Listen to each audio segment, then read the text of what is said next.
So in this video, I'll be showing you how to detach the Joy-Cons from your Nintendo Switch 2 console. So in order for you to detach the Joy-Cons, the first step is to find the mechanism that allows you to detach. So at the very back of the console, you should see this lever right here and this one on this side. It's a lever or a button, doesn't really matter. Just look for this item at the back. So what you want to do is just push on that button like this. And then as you're pushing, you should see it detaches immediately at the very top.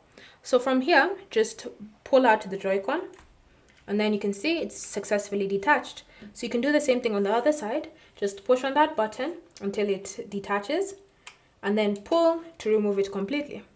If you want to return them, just align this hole with the pins on your console to reattach the Joy-Cons. So again, push on the button until it pops out. And once it pops out, just pull it out completely and it will be detached.